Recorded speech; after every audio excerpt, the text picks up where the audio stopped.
Bueno, muy buenas noches. Muy buenas noches. Qué gusto poderlos tener acá. Somos los sobrevivientes del diluvio, parece, ¿no? No, gracias, un honor estar acá. Gracias, Padre. Muchas gracias, Arturo, por invitarme. Un poco comentarles de qué se va a tratar esta noche, si a ustedes les parece. ¿Qué vamos a hacer? Vamos a tener una pequeña charlita, luego vamos a conversar mucho sobre lo que ustedes quieran hablar, pero el tema central es hablar de una vida con propósito. Y hablar con una vida con propósito, yo quisiera enseñarle 13 historias que quizás nos dejan 13 enseñanzas súper rápidas, ¿ok? Pero yo creo que dentro de estas enseñanzas sí nos van a dejar ciertos aprendizajes que definitivamente nos pueden dejar marcado un pensamiento sobre lo que queremos transmitir. Les prometo que al final de la charla, solo los que sobrevivan al final de la charla, les voy a responder por qué estoy metido dentro de una tanqueta, ¿ok? Pero antes de empezar, yo quiero decirles un solo aprendizaje, una sola frase que yo creo que debe de enmarcar básicamente todo lo que vamos a ver en la noche de hoy. El secreto en la vida está en que lo espiritual sea más fuerte que lo humano. Lo espiritual sea más fuerte que lo humano. Y voy a explicar por qué. Yo tengo, y no se preocupen en anotar, porque esta presentación se las voy a dejar tal cual, Arturo, para que se la compartan exacta como está. ¿Ok? Miren ustedes. ¿Por qué digo que lo espiritual tiene que ser más fuerte que lo humano? Yo tengo un laboratorio de neurociencia. Yo estudio la conducta humana. La entiendo a la perfección. Y como la entiendo, puedo decirles que tenemos algunas fallas, que si no tenemos a lo espiritual para agarrarnos, pudiésemos caer en ciertas equivocaciones, cosa que nadie quisiera, pero caemos. Entonces, el primer punto es ese. Tenemos que saber que somos seres integrales y al ser seres integrales tenemos mente, tenemos alma y tenemos un cuerpo. Y todo tiene que funcionar bajo un solo sentido. Entonces, basado en esto, yo quiero contarles la primera historia, que son historias que me han tocado vivir a mí en primera persona, gente que he conocido y experiencias que creo yo nos van a nutrir. En algún momento, quizás algunos conozcan a este personaje, otros no, en algún momento tuve la oportunidad de conocer a Bilardo. ¿Quién es Bilardo? Bilardo fue el director técnico de la selección argentina campeona mundial de fútbol. Para las personas que no están familiarizadas con el fútbol, hay que ponerlo así. El máximo premio que puede tener un futbolista o un director técnico es alzar la Copa del Mundo. Este señor se dedicó toda la vida a ser justamente director técnico y cuando estuvo en la selección, imagínense ustedes que alza en el 86 la Copa del Mundo y a los 4 años siguientes, es decir, en el próximo Mundial, en el 90, el tipo queda vicecampeón. Para resumirles esa historia, este señor Bilardo es uno de los directores técnicos más ganadores dentro de una de las selecciones de fútbol que son más ganadoras. Es decir, en el mundo del fútbol vendría a ser un tipo extremadamente exitoso. Cuando lo conozco, imagínense lo que pasa. Esas cosas que cuando uno tiene a alguien famoso al lado, le pregunto, doctor Bilardo, ¿y usted cuando ganó la Copa Mundial, qué pasó por su mente? ¿Lloró? Y el tipo dice, no, yo no lloré. Le digo, ok, bien, ¿y qué pasó en la siguiente, en la que quedó subcampeón, que pierde la Copa del Mundo? ¿Usted lloró? No, yo no lloré. No lloró ni cuando ganó ni cuando perdió. Y una persona, y yo me quedo pensando con eso, y una persona que estaba compartiendo esa reunión con nosotros, le hace una pregunta impertinente. ¿Y qué es? ¿Que usted nunca llora? Y el tipo viene y le responde mirando para arriba, luego se le empañan los ojos, mira hacia abajo, sensaciones internas muy fuertes, y el tipo dice, sí, Yo lloro cuando escucho la canción de Julio Iglesias. ¿Saben cuál es la canción de Julio Iglesias? Me olvidé de vivir. Y el tipo empieza a llorar como un niño al frente de todos nosotros. Me olvidé de vivir. Y empieza a abrir su corazón y nos empieza a decir, es que me dediqué tanto a esto, que olvidé a mis hijos, no disfruté de mi familia, perdí a mi esposa. Hoy no tengo vínculos emocionales con nadie. El tipo había logrado todo lo que cualquier persona hubiese querido lograr en su puesto. Pero lo que yo vi ese día era alguien que estaba arrepentido de haber vivido como vivió. ¿Y esto a qué nos lleva? Nos lleva básicamente a un gran aprendizaje. Uno debe hacerse esta pregunta, ¿quién soy realmente? Y a veces no nos las hacemos, porque en vez de preocuparnos por la identidad, nos preocupamos por el hacer, por el lograr, y estamos corriendo de un lado para el otro, enfocándonos en algo que no debiéramos enfocarnos, hasta entender esto, ¿quién soy yo realmente? Entonces, ese primer aprendizaje, lo que nos dice la conducta humana es que los seres humanos normalmente caemos en el error de que anhelamos el hacer antes que definir el ser. Y eso es un grave error. Es un grave error que nos puede llevar a lugares totalmente extraños. Porque lo que realmente debe de ocurrir, y aquí viene la enseñanza de esta primera historia, es que el rol, lo que nosotros hacemos, el cargo que tenemos, no nos puede definir, nos define la identidad. Eso es lo que realmente nos tiene que definir. Colin Powell, un gran general de Estados Unidos, él decía, yo no pongo mi ego en el cargo, porque si pongo el ego en el cargo y me quitan el cargo, entonces se va a ver afectada mi autoestima. Siempre la identidad es algo que debemos realmente de cuidar muchísimo. Y ante esta pregunta que nos hacíamos anteriormente, que era basado en quién soy, ¿ok? ¿Quién soy? Es la pregunta que debiéramos definir. Bueno, lo primero que tiene que quedar claro y que lo íbamos a ir resolviendo, y muchas preguntas existenciales las vamos a ir resolviendo hoy, por lo menos tener ciertas pistas. El quién soy, básicamente es primero tenemos que empezar con algo. Somos hijos de Dios. Y si somos hijos de Dios, ya tenemos un punto de partida. ¿Ok? ¿Por qué? Porque si somos hijos de Dios, estamos hechos para el bien, y Dios ha querido tener una relación con nosotros, porque Dios siempre ama. Así que sí es buena la aclaración, ¿ok? Entonces, muy importante esa primera historia. De ahí, quiero contarles una segunda. Yo estaba conversando con una persona, estamos hablando de temas muy profundos, y cuando empezamos a conversar, yo veía que esta persona había cambiado mucho de la primera vez que yo lo había visto. Y le digo, hermano, estás cambiado. ¿Qué te pasa? Me dice, te voy a decir lo que me pasó hace un año que no te he contado. ¿No? ¿Qué pasó? Bueno, yo estaba en la playa, como todos nosotros, y en algún momento lo arrastró un remolino. Y lo empezó a arrastrar. Y lo empezó a llevar a muy profundo en el mar. Como cualquier persona común y corriente, se asustó. Y en medio de lo que se asustó, empezó a tomar acciones irracionales como patalear más rápido, apresurarse, todas aquellas cosas que te dicen que no debes hacer para no ahogarte. Y el tipo empieza a cansarse. Y en el momento en que empieza a cansarse, el tipo dice, ya no aguanto más. Y se dejó ir.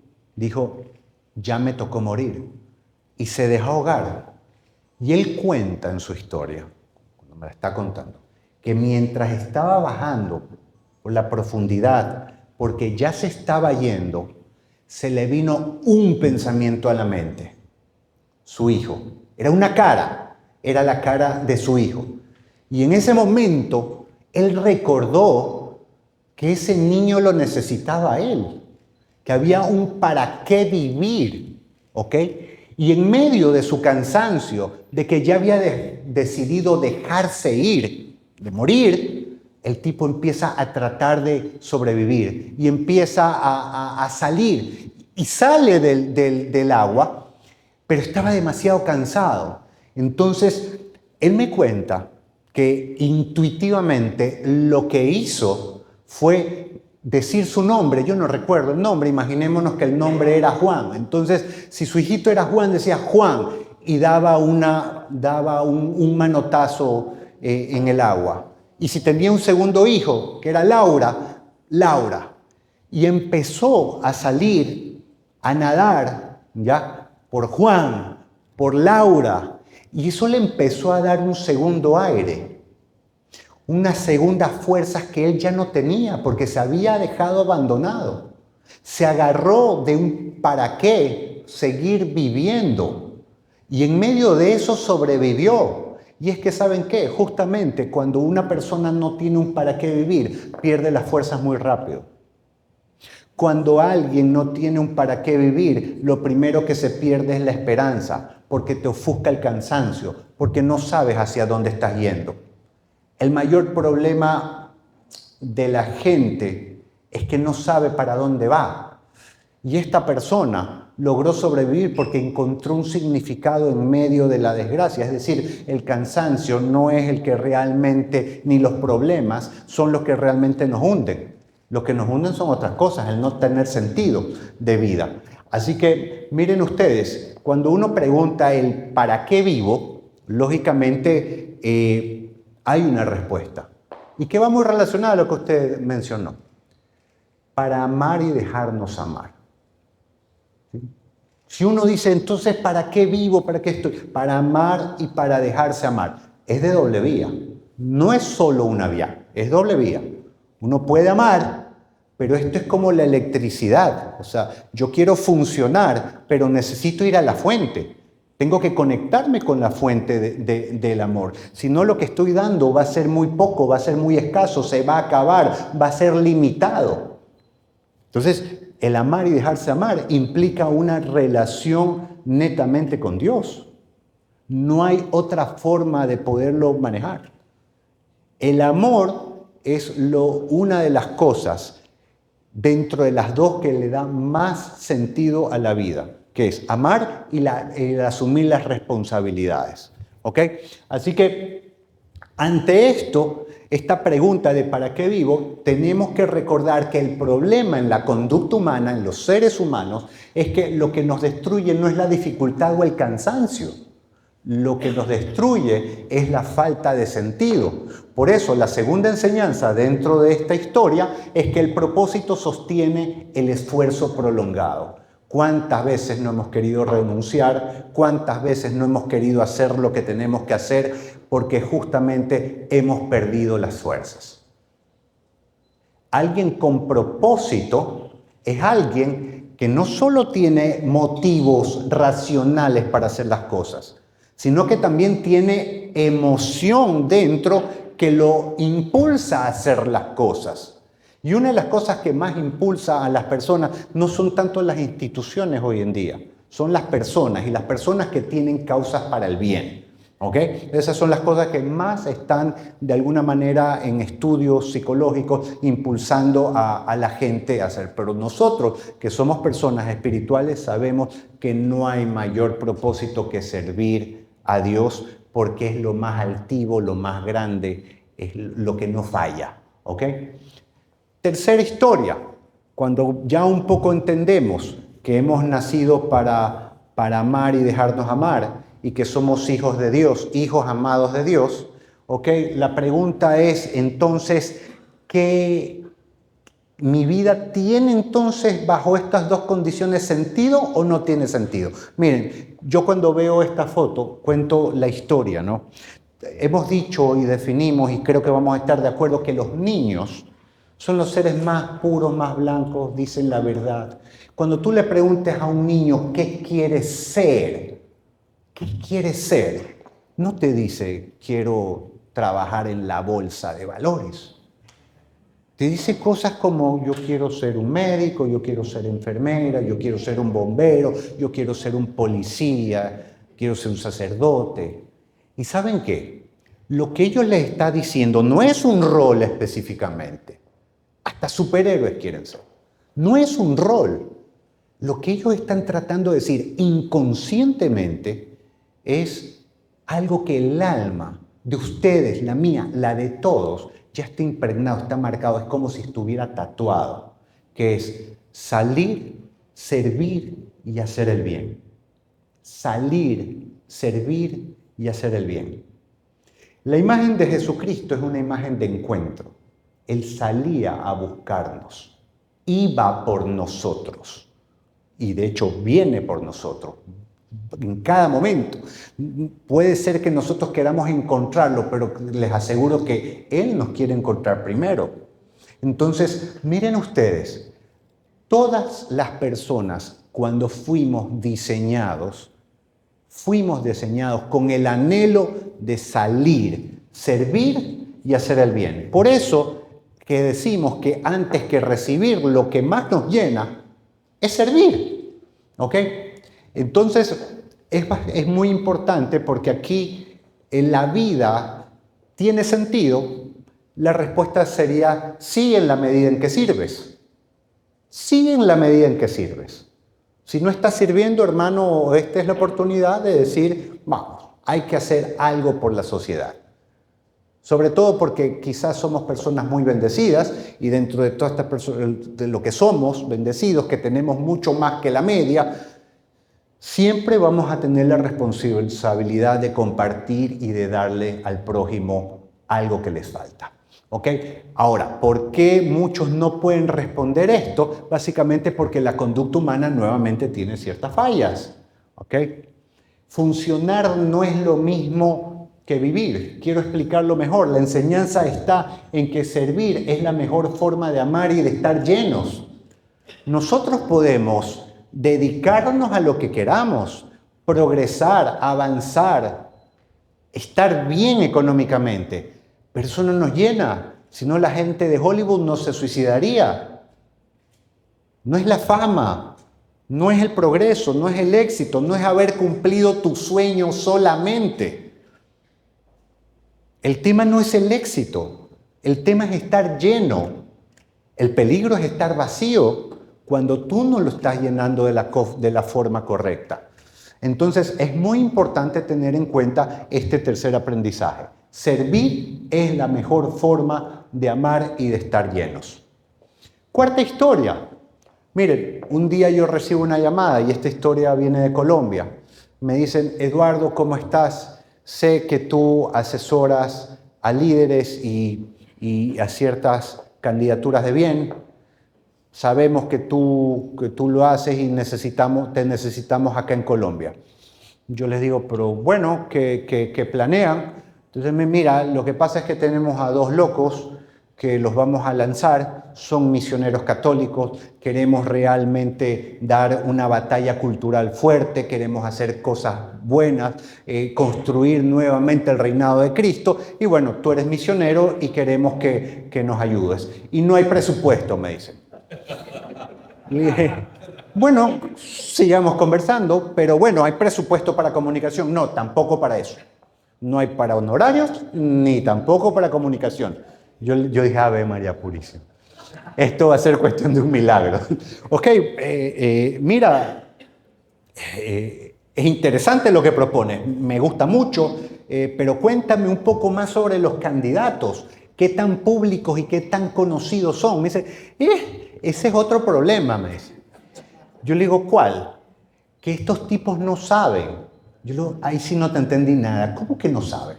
Sí, mira, es que si tú nos dices que sí, nosotros nos vamos a voltear y les vamos a pedir a dos misioneros, ¿ya?, que dejen sus vidas a las que se dedican. El uno tenía el cuarto trabajo. Quiero que entiendan esta situación.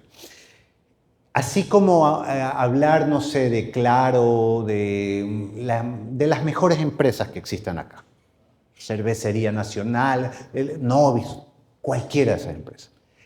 El cuarto cargo más apetecido en Colombia la tenía este tipo. Luismi López. Tenía el cuarto cargo más poderoso, gerente de una cuestión impresionante. Quiero que entiendan, Colombia es comercio, el comercio está centrado en Antioquia, la parte más importante de Antioquia es Medellín. En Medellín hay lo que se llama la mayorista y ahí se mueve todo el comercio de Colombia. Ya, él era el gerente general de la mayorista. Imagínense ustedes, ahí hay todo, ¿ok? Entonces, sigo la historia. Me dice, si tú nos dices que sí, ya tendríamos asesor. Entonces nos vamos a voltear y les vamos a decir que como ya tenemos asesor y podemos hacer campaña, que renuncien a sus trabajos por amor a Dios. Eso es como, perdónenme, pero eso es como, a mí me gusta la carne. Es como que alguien me llame un día y me dice, a partir de mañana te vuelves vegano. Es un cambio, es 180 grados, o sea, es complicado. Entonces, los vamos a llamar. Yo le digo, no, esto es una locura. Dice, sí, esas son las locuras de Dios. Y le digo, cuéntenme, si esos dos locos dicen que sí, yo también les digo que sí. Bueno, estos dos locos dijeron que sí inmediatamente con una condición, que les den un día para consultarlo con sus esposas. Cosa que muy buena también. Y al día siguiente, sus esposas ya le habían dicho que sí, y los tipos en oración dijeron, vamos. El uno era emprendedor de su pequeño negocio, que le iba bien, y el otro, ya les digo, tenía el cuarto trabajo mejor pagado de toda Colombia. Los dos renunciaron y se lanzaron de candidatos. Cuando se lanzan de candidatos, pues lógicamente empezamos a hacer la campaña y lo primero que nos propusimos es que no íbamos a pedir el voto. No íbamos a pedir el voto. Nosotros íbamos a dar un mensaje, ¿sí? Íbamos a llevar el mensaje de Dios puerta a puerta. Que si nosotros perdíamos, ya habíamos ganado, porque habíamos devuelto la esperanza a la gente, le habíamos tocado el corazón, les habíamos dicho, sí se puede, Dios existe, Dios te ama. Segundo, no les íbamos a hablar de política, íbamos a rezar con ellos. No le íbamos a pedir el voto, pero sí le íbamos a pedir a ellos que recen por nosotros. Lo que íbamos a regalarles no eran volantes, eran rosarios y escapularios. Bueno, el resultado de esta historia es que cuando ganamos las elecciones por goleada, por milagro de Dios, ¿sí?, salió en todos los periódicos. La maquinaria de la fe les hizo el milagro. La revelación electoral, boom electoral, la fe los puso en el cargo.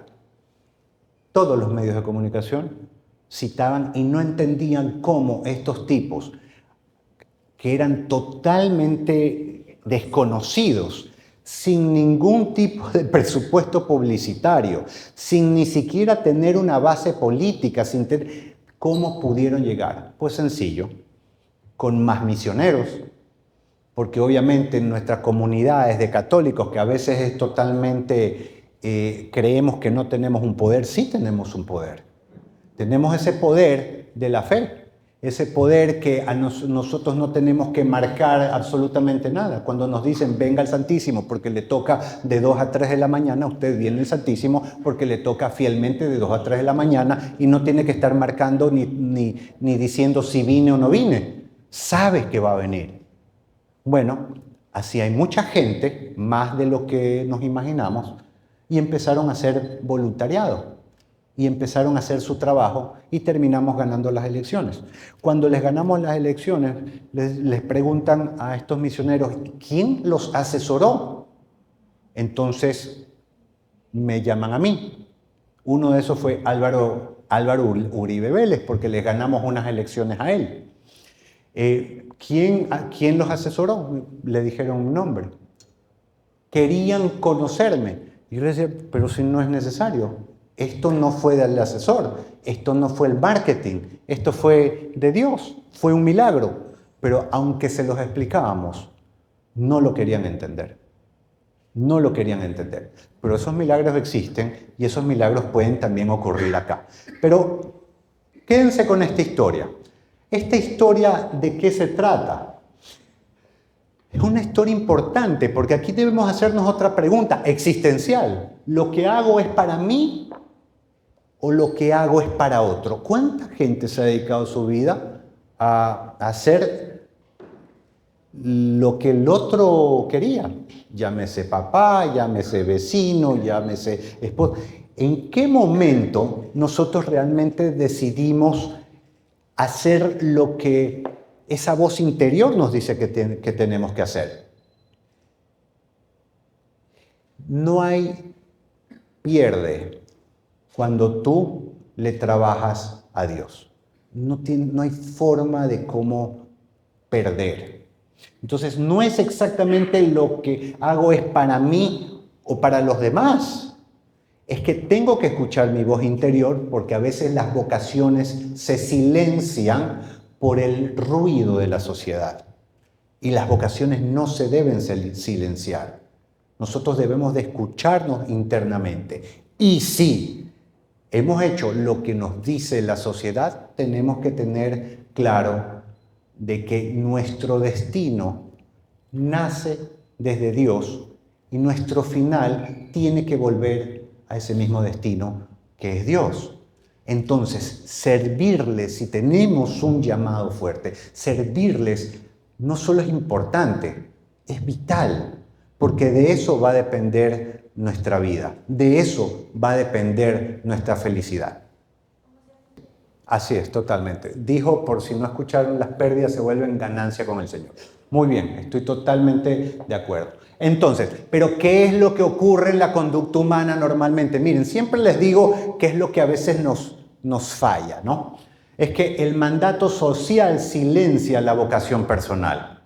Y eso no debe ocurrir.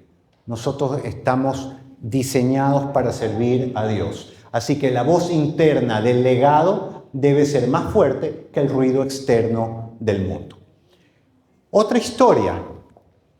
Conozco a un tipo un día porque mi esposa pone a mi hija en unas clases de canto. Voy a las clases de canto, me encanta lo que estaban haciendo, veo unas personas cantando maravillosamente, sale mi hija, estábamos en ese salón, nos vimos sorprendidos de cómo la habían hecho cantar en tan poco tiempo, las clases, maravilloso. Yo quedé fantástico y le pregunto a mi esposa, le digo, Susi, ¿dónde estamos? Me dice, no, mira, es que todo este lugar es de alguien que se llama Jorge Luis Borges.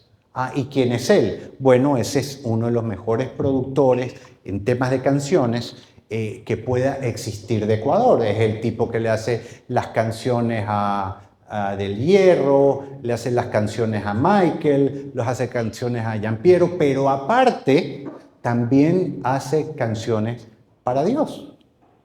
Las canciones más lindas que ustedes hayan podido escuchar, él fue el que las hizo. En las Navidades, las canciones más bonitas que a veces ustedes pueden escuchar, él las hizo.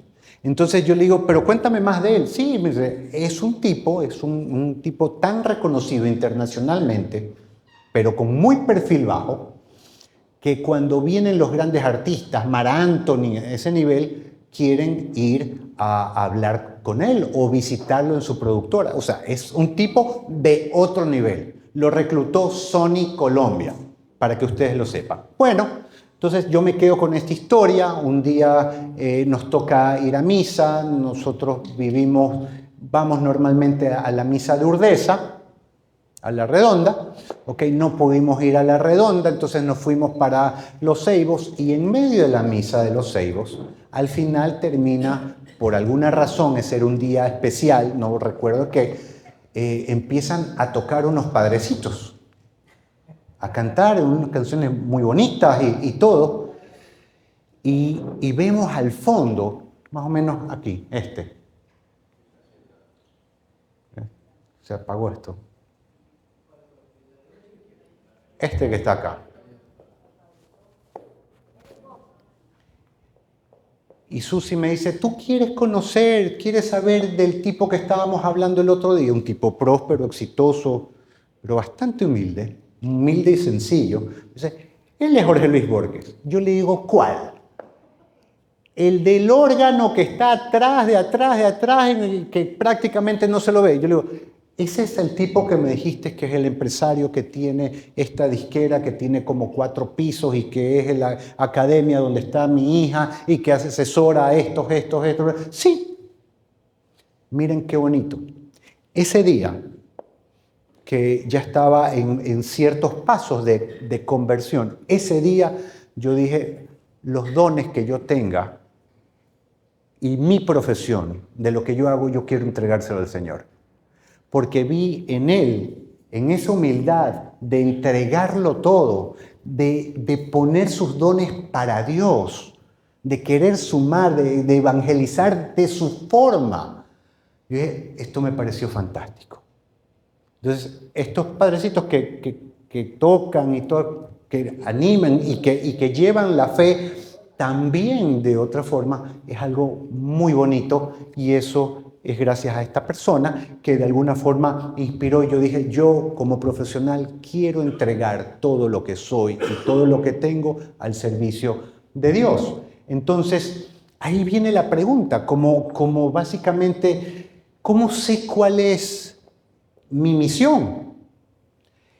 Y yo creo que yo no se las puedo decir a ustedes cuál es su misión, pero ya hemos definido qué somos.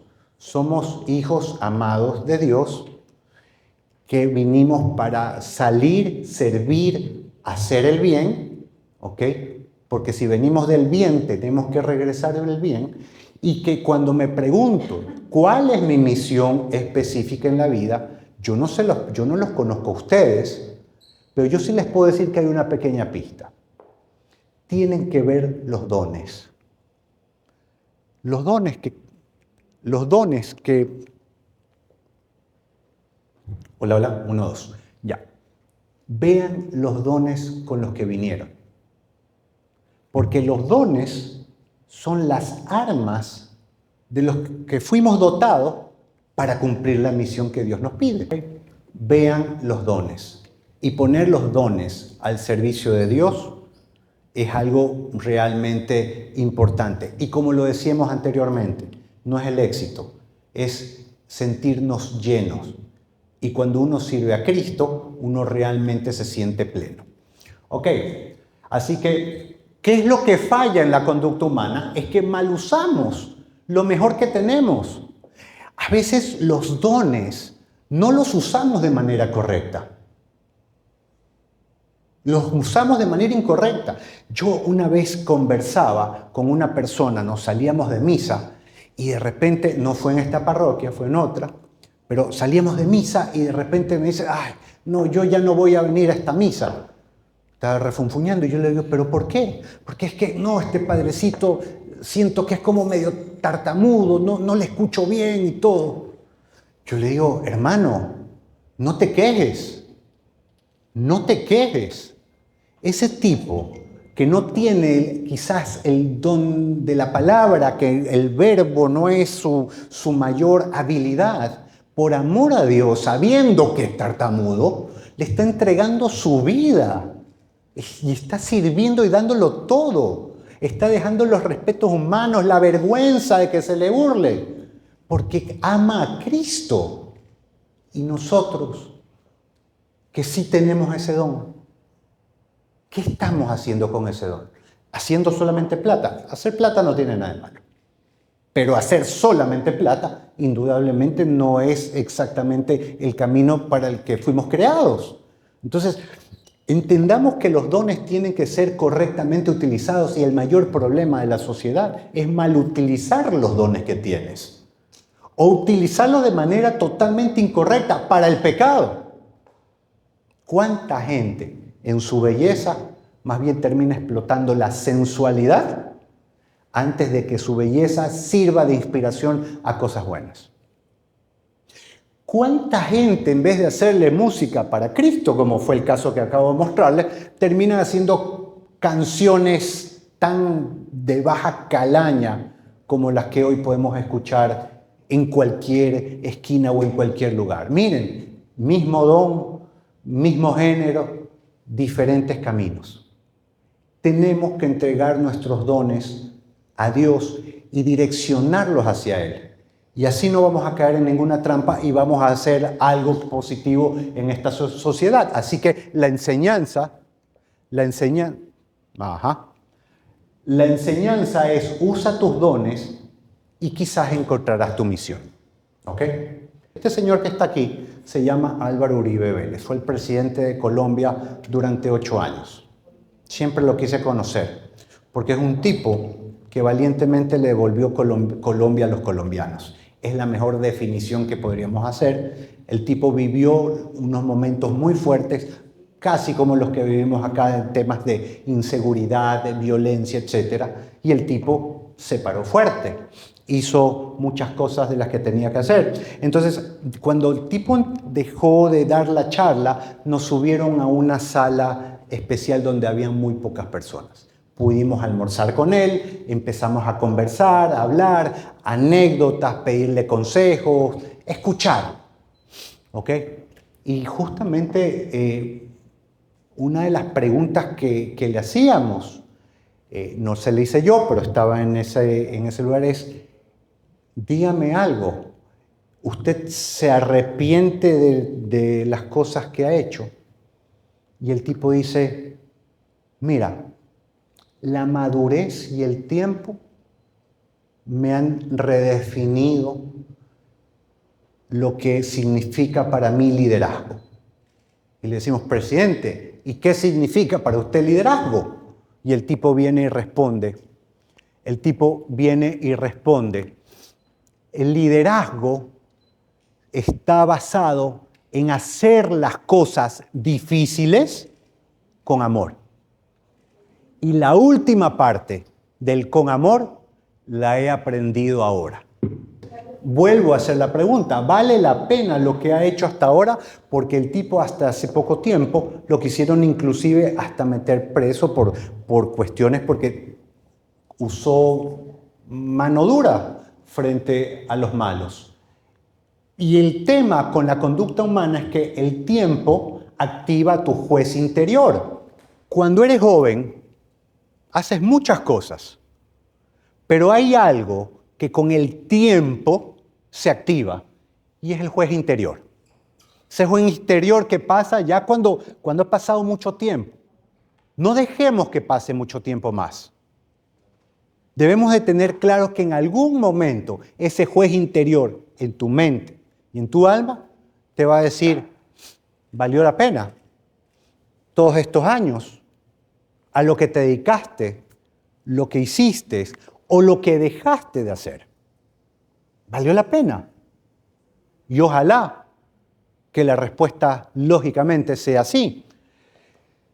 No dejemos pasar el tiempo, porque a veces ese juez interior llega cuando uno está mucho más maduro, mucho más viejo. Y es más difícil, más mayorcitos, torcer el timón para otro lado. Pero lo interesante de la enseñanza que nos queda aquí es básicamente esta. La gente no debe temer envejecer. Lo que debe temer es haber vivido mal, porque de eso va a depender realmente tu paz. No le temamos envejecer, todos vamos a envejecer. Envejecer no es malo. Lo malo es haber perdido el tiempo, haber vivido mal. Y esa es la enseñanza que no nos podemos permitir, en la que no nos podemos permitir caer. Es muy importante. Y basado en eso, vuelvo a repetir, me pareció muy bonita esa definición. El liderazgo está basado en lograr las cosas difíciles, pero hacerlas con amor. Lo tengo en un artículo, eso se lo puedo enviar. ¿Ok? Otra historia, muy sencilla. Y yo lo quiero poner a lo que pasó aquí como algo bastante interesante. Miren. Ustedes saben que uno de los mejores jugadores, hay dos grandes jugadores que se han disputado quién es el mejor del mundo, ambos son muy buenos, es Messi y Cristiano Ronaldo. ¿Ok? Bueno, ¿qué es lo que ocurrió con Messi? Messi jugó 4 finales,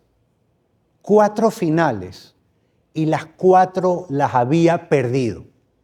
Era el tipo más preparado, pero que más había fracasado en la historia de la selección argentina de fútbol. Llega el último mundial y las condiciones ya no eran las correctas. Él ya había envejecido para lo que es el futbolista, ¿no? Ya había envejecido, no estaba en su mejor momento. Le ponen un grupo de niños desconocidos, que muchos de ellos ni siquiera jugaban en el extranjero. Ponen niños a jugar alrededor de él. Ustedes saben, un equipo de fútbol se conforma por 11 personas. Entonces estaba Messi envejecido y 10 niños a su alrededor, que no tenían fama, que no tenían el seniority, que no habían logrado prácticamente casi nada en la vida. Y lo peor, para poner la cereza en el pastel, es que le ponen de director técnico a un tipo que era primera vez que en la vida iba a ser director técnico. No había sido director técnico ni siquiera de una escuela de menores, ni de los hijos de primaria. No había sido nunca director técnico. Y lo pusieron. Y la pregunta es, ¿cómo es que lograron al final terminar siendo campeones cuando en 4 ocasiones anteriores, en diferentes finales, jamás lo habían podido lograr con megaestrellas, con grandes personalidades, con futbolistas mucho más famosos y más capacitados que estos niños que estaban acá?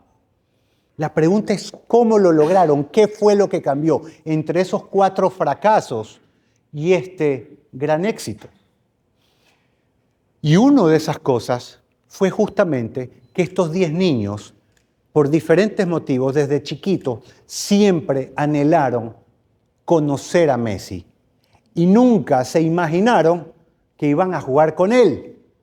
Y le llegaron a tener tanto cariño y se contagiaron tanto del propósito de que alguien como él tenía que retirarse siendo campeón del mundo, que se bañaron de un propósito humano, pero un propósito válido, y dijeron, no, lo más merecido que puede tener Messi es que salga campeón.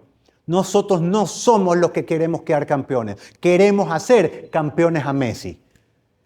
Y es que los buenos propósitos traen buenas sensaciones en los demás. Y los buenos propósitos, por lo general, te llevan a la unidad. La unidad te lleva a los buenos deseos y que la gente se enfoque en una sola cosa, que era, en este caso, ver a Messi triunfar. Con este ejemplo humano, yo lo que les quiero decir básicamente es que todos debemos de revisar en nuestras vidas qué inspira mi causa en los demás. Porque si tus causas están inspirando cosas negativas, quizás estás haciendo algo incorrecto, o no es la mejor causa, o no lo estás manejando bien. Porque una causa, la conducta humana, lo que nos dice es que lo individual nunca llega más lejos que lo grupal. Por ende, el unirnos es parte del plan para poder llegar más lejos. Y basado en eso, obviamente la enseñanza es que cuando el propósito es grande, la unidad es el resultado. Dios une y sabemos que el enemigo es el que desune. Y ahí siempre podemos ver un ejemplo patente realmente de qué es de Dios y a veces qué cosas no son de Dios.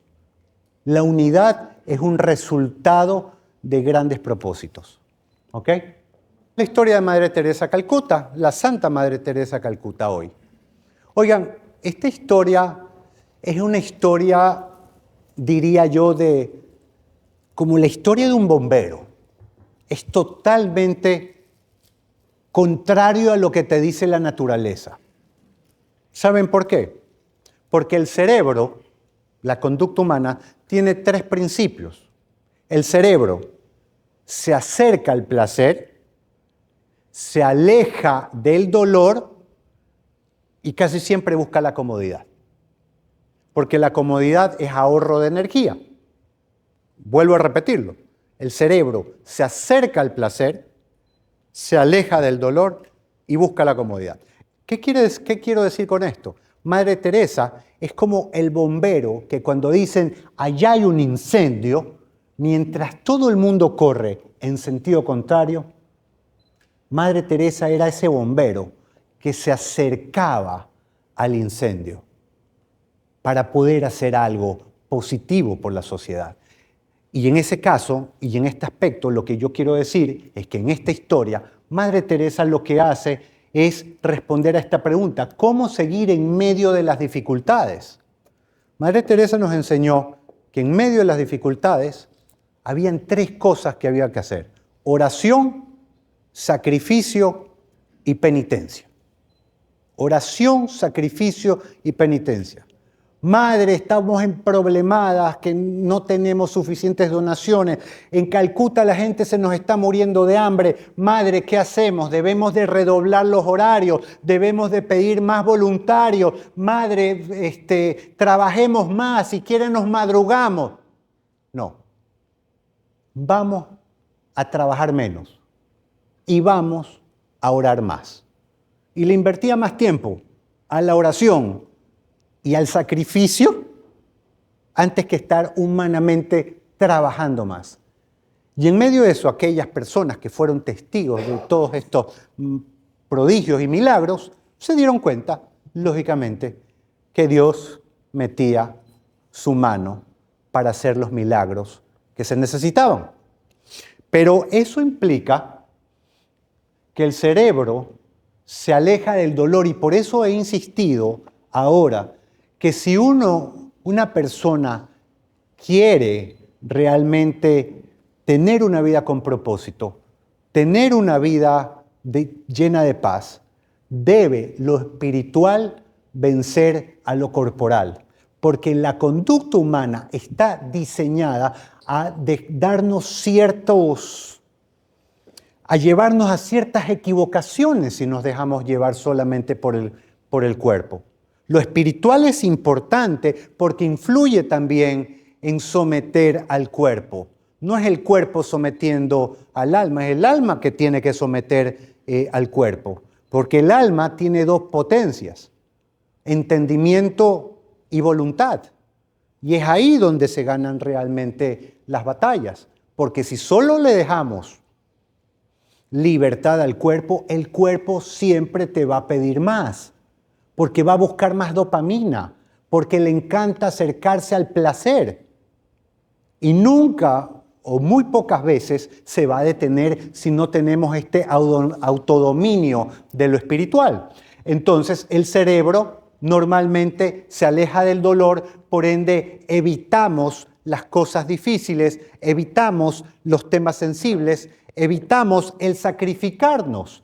Así que la enseñanza es que el dolor hay que acercarnos al dolor, pero el dolor necesita explicación antes que consuelo. Cuando vemos a alguien con dolor, lo que normalmente hacemos es consolarlo. Pero realmente el mayor dolor del dolor está en que no tiene sentido, y no todo dolor purifica. Solo el dolor bien encaminado, con un sentido de saber para qué realmente sirve ese dolor, y que ese dolor nos lleve a un lugar mejor, a ser mejor persona, a poder evolucionar. Entonces, el dolor necesita explicación antes que consuelo, y el sacrificio es el camino. Hay que sacrificarse por los demás, hay que sacrificarse para autodominarse, y hay que sacrificarse porque justamente en la oración, el sacrificio y la penitencia es una llave abierta a muchos milagros y a muchas cosas lindas que Dios nos puede regalar si es su divina voluntad. Ya casi por finalizar, en las últimas historias, cuando nosotros nos preguntamos sobre legado y qué pasará cuando muramos, yo aquí quiero poner la historia de Viktor Frankl, un austriaco, era, ¿no? Austriaco, campos de concentración, lo agarran, matan a su esposa, pierde también a sus hijos.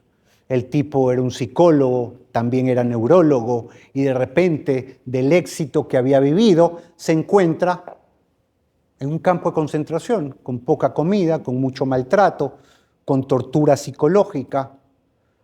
Y el tipo, quizás acostumbrado a vivir como vivía, podía haber llegado a caer en la tentación de decir, yo aquí que me maten o aquí me dejo morir. Pero no, el tipo dijo, ¿y si muero qué? ¿Y si muero qué hago? ¿Qué dejo? ¿Dónde está la huella? Y utilizando sus dones y sus conocimientos, empieza por observación a darse cuenta que hay las personas más pobres, más sencillas, y las personas quizás con un nivel de educación o un estándar de vida mayor. A lo diferente a lo que diría la lógica, él por observación se dio cuenta que mucha más, en proporción lógicamente, mucha más era la cantidad de gente pobre que moría que la gente más educada. Y uno diría, pero eso no me hace sentido, porque si un pobre ha sido pobre por mucho tiempo y ha vivido en situaciones difíciles, podría estar más acostumbrado a vivir en un campo de concentración. Pero la observación le dijo todo lo contrario. Eran los primeros que morían. Y luego empezó a observar para darse cuenta por qué los que vivían seguían viviendo. Y se dio cuenta que todos aquellos que vivían eran alguien que tenía un sentido de vida, un propósito, tenían un motivo para salir. Querer buscar un familiar, pedirle perdón a alguien que nunca le pediste perdón, cumplir un sueño, volver a ese lugar que siempre anhelaste estar, saber si tu familia está viva o no. Tenían un anhelo y ese anhelo los mantenía vivos. En cambio, aquellos que no tenían sueños y no tenían propósitos, la dificultad los mataba. Y es que el no tener propósito mata a la gente. Él se daba cuenta cuando una noche antes una persona iba a morir. Y cuenta dentro de su libro y de otros ensayos que el tipo hizo, se daba cuenta que, por ejemplo, ahí en estos campos de concentración tú podías canjear tu poca comida que te daban, comida muy austera, pequeñita, que no te daba la fuerza suficiente para el esfuerzo físico que tenías que hacer durante todo el día. Es decir, nadie en su sano juicio diría, yo no me como mi plato de comida. Si más bien todo lo contrario, faltaba más comida dentro del plato. El tipo se daba cuenta la noche anterior, porque había un mecanismo que había gente que decía, yo te doy mi plato de comida y tú me das un cigarrillo. Las personas que la noche anterior pedían un cigarrillo, ¿saben quiénes eran? Aquellos que ya habían decidido al día siguiente morir. Porque decían, este va a ser mi último cigarrillo, me voy a dar un gusto de placer porque ya mañana me muero. ¿Qué es lo que hace este hombre que cambia el mundo? El tipo, sabiendo que queriendo sobrevivir, empezó a armar uno de los libros más lindos y más recomendados que puede tener cualquier persona y que deberíamos de haberlo leído todos y releído varias veces. Viktor Frankl escribió El hombre en busca de sentido y es el padre de la logoterapia. Entonces, cuando le preguntas, ¿qué pasará cuando yo me muera? Viktor Frankl se lo respondió estando en un campo de concentración. Cuando yo me muera, si es que me muero, habré dejado un libro. Habré dejado algo que sirva a los demás. Y hoy muerto ha dejado un legado y sigue muerto sirviendo y ayudando a la gente a vivir. Entonces, todos tenemos una misión de dejar una huella en esta vida. El tema es que en la conducta la muerte acelera la necesidad de legado, pero no estemos esperando a que nos digan que vamos a tener 6 meses de vida para tratar de dejar un legado. O sea, locura es hacer siempre lo mismo y esperar un resultado distinto. Tratemos de dejar una huella. Y la enseñanza es: no busques fama, busca dejar una huella. Busca cambiar vidas, busca entregarle las vidas a Dios. Y cuando uno se pregunta, ¿tengo chance? ¿No será que ya esta charla me llegó muy tarde? Eduardo, las circunstancias no me dan para que yo pueda cambiar las cosas. La pregunta es, ¿hay chance? Miren, te pueden quitar la comida, te pueden quitar la vida, te pueden quitar tu familia, te pueden quitar la libertad, te pueden quitar todo. Pero ya les voy a decir una cosa que no te puede quitar nadie, y en eso radica un pequeño espacio que Dios dejó ahí de libertad para justamente podernos arrepentir. Y hablando de arrepentimiento, a este señor, con todo el mal que hizo, con todo lo que sabemos que hizo sufrir a mucha gente, aún así, una persona como estas sí puede arrepentirse. Aunque nos choque la reflexión, pero aún alguien así podría arrepentirse y podría darle otro significado a su vida en el hueco en donde hoy va a estar confinado quizás por el resto de su vida. Sí podría. Pero muy pocas personas en estas circunstancias quieren cambiar. De hecho, Estados Unidos, y ya hoy lo cuentan, le dieron un mes antes la oportunidad de tener una salida digna y no la quiso. ¿Ok? Y prefirió estar hoy donde está. La pregunta de ¿estoy a tiempo de cambiar o ya estoy condenado? Se responde, ¿ok? Se responde en la medida en que tú sepas qué es lo que obstaculiza que la gente realmente cambie. La gente, el resumen, que cuando alguien está con las condiciones para cambiar algo y no lo cambia, es por una de dos razones. O por miedo, o por comodidad. ¿Qué significa? Luego hablaré del miedo. Quiero enfocarme en la comodidad. ¿Qué significa comodidad? Comodidad significa que yo estoy apegado a algo que no quiero dejar. Comodidad es seguir haciendo lo mismo por la seguridad que me da aquello que estoy haciendo versus el esfuerzo que me costaría el tomar una decisión contraria. Y por eso la gente no cambia, más que todo por miedo o por comodidad. Así que si sabemos que la conducta humana es así, lógicamente la enseñanza que nos deja esta historia es que aunque no podamos cambiar las circunstancias, siempre podemos elegir la actitud con la que enfrentaremos el desafío. Este tipo, en el hueco en el que va a estar, las décadas que le queden, podría tomar la decisión de tomar una actitud diferente en esa celda y decir: esto me hará mejor, esto lo tomo como una expiación a todas mis equivocaciones. Y en ese momento esa persona, si se arrepiente, puede realmente cambiar. No las circunstancias, porque nadie lo va a sacar de la celda, pero sí puede cambiar desde el silencio su vida. Así que si alguien en un ejemplo tan radical y extremo que lo he presentado hoy podría llegar a cambiar algo, imagínense nosotros que gozamos de mayores libertades. Claro que podemos cambiar y no podemos perder la esperanza. Y el enemigo normalmente lo que nos busca es vendernos la idea de que nada puede cambiar, de que no puedes cambiar tú, de que tu hijo no va a cambiar, de que el país es imposible que cambie o que salga del problema en el que está. No.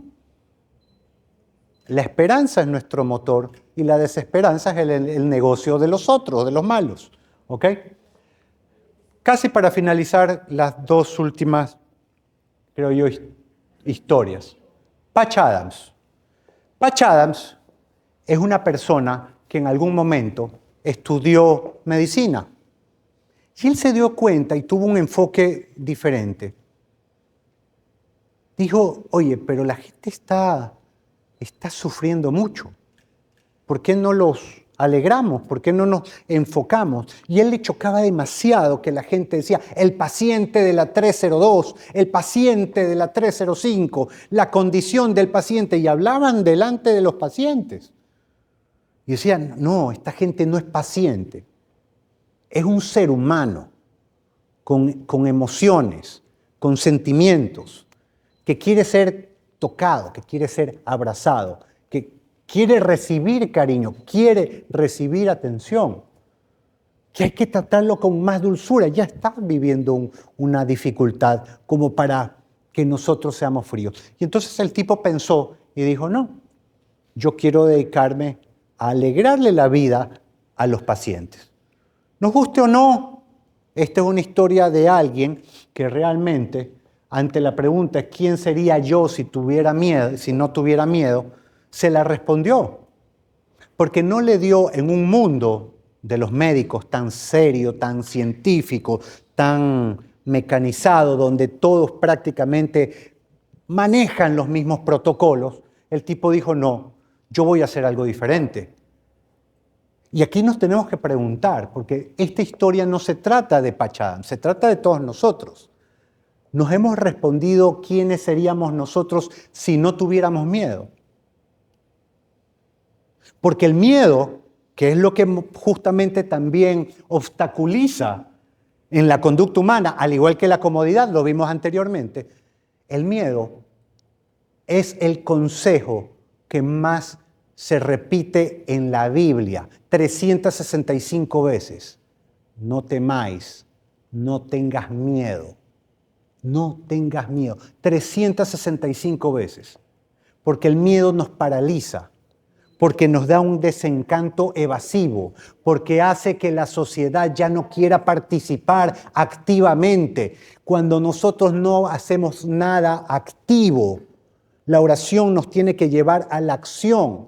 Cuando nosotros no hacemos nada activo, hay otros que deciden por nosotros. Hay otros que ocupan los puestos que nosotros debiéramos ocupar. Cuando nos quejamos de que el mundo no es como nosotros pretendíamos que sea, la gran pregunta es, ¿esos espacios quizás no fueron espacios que nosotros podíamos haber aprovechado o que debimos haber aprovechado para el bien, para la construcción del reino de Cristo? ¿No será que los malos a veces son más hábiles y ocupan esos puestos cuando nosotros más bien decimos, no nos metemos ahí porque eso es difícil, porque eso es complicado? Recuerden lo que dijo Uribe. El servir implica hacer los grandes sacrificios, las cosas más difíciles con amor. Y es algo que hay que preguntarnos, ¿quiénes seríamos nosotros si no tuviésemos miedo? Hay que atrevernos a servir a Cristo, atrevernos a alzar la voz y encender nuevas luces, la luz en el corazón de los demás. Debemos de hacerlo con valentía, aquí y en cualquier lado. A Dios se lo defiende, se lo comparte, porque nadie puede tener algo tan grande para uno mismo. Uno tiene que compartirlo. Todo lo que hagas tiene que ser en función de mostrar eso que Dios ha hecho en ti, mostrárselo a los demás. Porque lamentablemente a veces la gente no lo ve directamente a Él. Ve en nosotros o quiere ver en nosotros algo de lo que Él puso en nuestro corazón. Así que es muy importante. El miedo termina definiendo más vidas que el mismo talento. El miedo define más vidas que el mismo talento. Es decir, el miedo termina cortando más alas a las personas que personas realmente volando, como fue su realmente destino. Así que la enseñanza es que no tengamos miedo a ser diferentes, que ser diferente con propósito implica ser valiente. En esta vida hay que ser valiente. No tenemos otra. Hay que ser muy valiente en Dios. ¿Ok? Última historia. Cuando vino el Papa Francisco, esta no es una historia que la pueda decir en primera persona, pero yo creo que todos vivimos esto. Él se mató, yo no sé qué habrá visto, qué habrá sentido, qué fue por qué el Espíritu Santo le puso eso en el corazón, y es al único país que en todas sus giras se los dijo. Dijo varias veces, el mejor vino está por venir. Y lo dijo nuevo, el mejor vino está por venir. Si nosotros lo vemos con los ojos humanos, muchos pensarían de que se equivocó. Pero debemos de verlo con los ojos sobrenaturales, con los ojos del alma.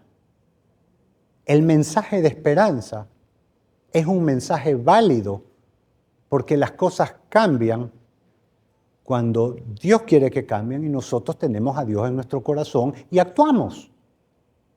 ¿Y podemos estar mejor? Por supuesto que sí. Yo he hablado con mucha gente y mucha gente tiene un plan B.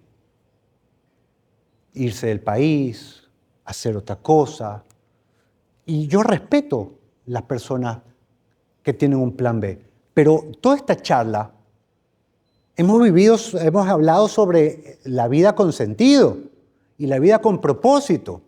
Y Dios nos envió aquí y este era un paraíso. Y nos envió a esta tierra con esta religión linda que tenemos, con esta gastronomía, con los vecinos que tenemos. Nosotros fuimos diseñados desde el inicio para estar aquí y en esta época.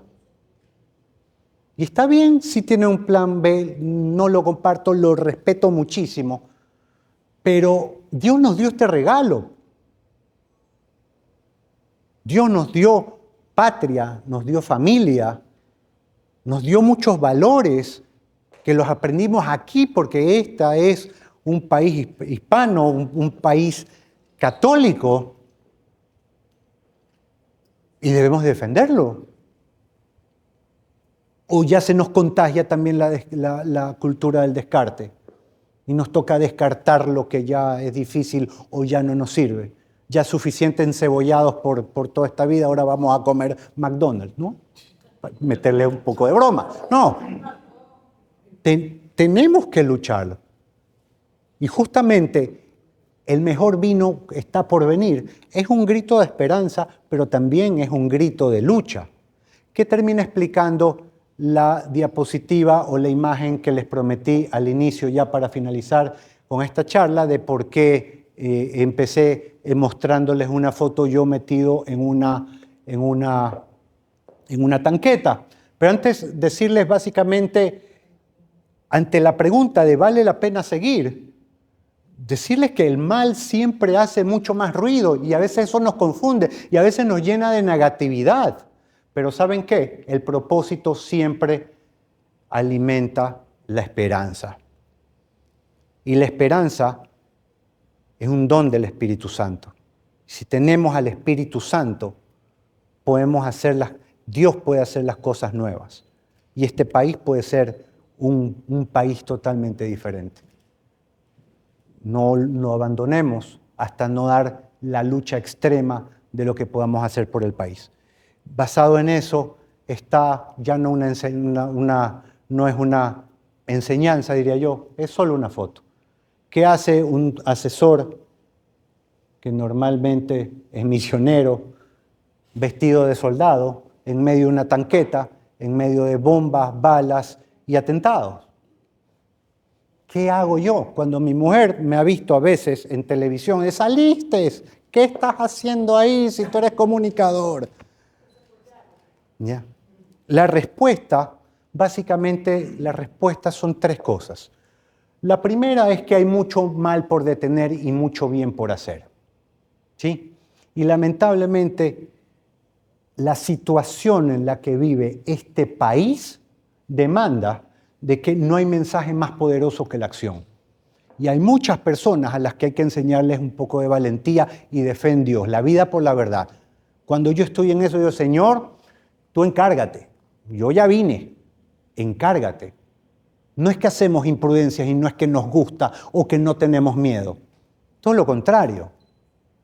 Pero cuando lo estoy haciendo, tengo claro, muy claro, que solo las familias salvarán a las familias. Y si tú valoras a tu familia, tienes que tener muy claro que lo que no hagas hoy, tus hijos lo tendrán que hacer mañana. Y cuando te miren a los ojos y tú tengas que responderles y te pregunten, papá, ¿qué hiciste? Yo quiero mirarlo a los ojos y decirles, por Dios, por la patria y por ti, hasta me metí en una tanqueta, porque los defendí hasta el final. Muchísimas gracias.